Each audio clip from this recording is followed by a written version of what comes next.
album called The Middle Passage. They've shown us every plantation with cotton on it. You know what plantation they've never shown us, Abby?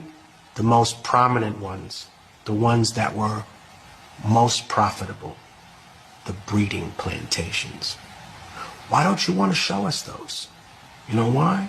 Because after the research that I did for this album, you realize that the moment that a girl menstruated, she was put in a stable where a horse would be and forcibly mated, forcibly raped by a male of the slave master's choice. And when she had children, they weren't called children, they were called a litter of pups.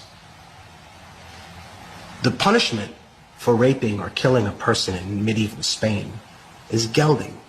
Gelding is when you take hot pincers and you take a man's balls and dick off root and stem.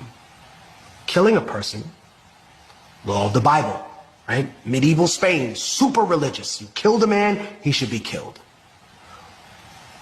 Why were indigenous and black people categorized as subhuman? So under the law, you would not be punished for the things that you did to us. That's why. You used to be proud, right? Used to be proud, white America, of rape and murder. Used to be proud of colonization. Used to, wow, that made us tough. And then you got ashamed of it. And that's what you're dealing with. That's what America's dealing with, a schizophrenic crisis. There's a British manual, right, that was taken out of the British Museum because within the manual, it talked about how rape was a weapon of war that should be used against the indigenous population. You're ashamed of that now. You're ashamed, right? Who was Christopher Columbus? His image has been so whitewashed, but he was trafficking little girls on an island.